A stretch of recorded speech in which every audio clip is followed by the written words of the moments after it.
ഈ സർക്കാരിലെ പ്രധാനപ്പെട്ട പ്രതിപക്ഷ നേതാവ് പിണറായി വിജയനല്ല, വി എസ് സുധീരനാണ്.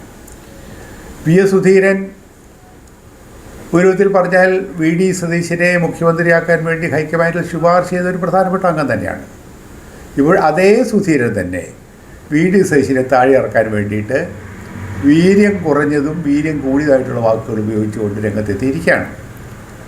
അദ്ദേഹത്തിന് ഈ മദ്യനയത്തെക്കുറിച്ചോ അല്ലെങ്കിൽ കരുമാൽ വീഴ്ചയെക്കുറിച്ചോ എന്തെങ്കിലും എതിർപ്പുണ്ടെങ്കിൽ മുഖ്യമന്ത്രിക്ക് നേരിട്ട് കത്ത് കൊടുക്കാം, അതിന് അധികാരമുള്ള ആളാണ്. പക്ഷേ അദ്ദേഹം മാധ്യമങ്ങളിലൂടെയാണ് കാര്യങ്ങൾ പറയുന്നത്.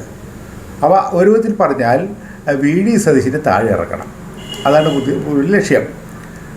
നമുക്ക് തോന്നുന്നത് ഇദ്ദേഹം എന്താ ഇങ്ങനെ ഇരിക്കുന്നത്, മുഖ്യമന്ത്രിയായിട്ട് ഉമ്മൻചാണ്ടി ഇരിക്കാൻ നേരത്തെ അദ്ദേഹത്തെ താഴെ ഇറക്കാൻ വേണ്ടിയിട്ട് ഇതേ ബാറിൻ്റെ വിഷയങ്ങളും അതുപോലെ തന്നെ കരുണ വിഷയങ്ങളും ഉയർത്തിക്കൊണ്ട് വന്നതാണ്. ഒന്നാന്തരം ഭരണമായിരുന്നു നമ്മുടെ ഉമ്മൻചാണ്ടിയുടേത്, നമുക്കറിയാം. ആ ഉമ്മൻചാണ്ടിയെ താഴെ ഇറക്കാൻ വേണ്ടി എന്തൊരു കലാപക്കൊടിയാണ് അദ്ദേഹം ഉയർത്തിയത്.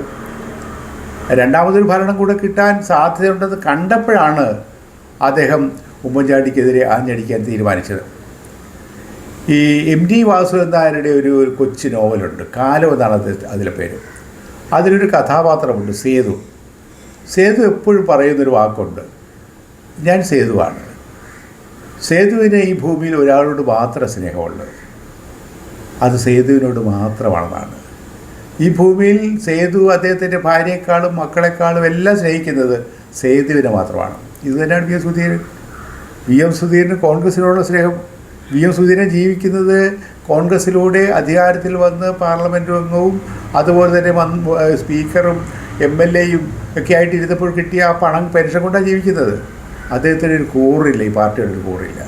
അപ്പോൾ അദ്ദേഹം സേതുവാണ്. എന്തിനാണ് ഇദ്ദേഹം ഇങ്ങനെ നിൽക്കുന്നത്? എനിക്ക് അത്ഭുതം തോന്നുന്നു.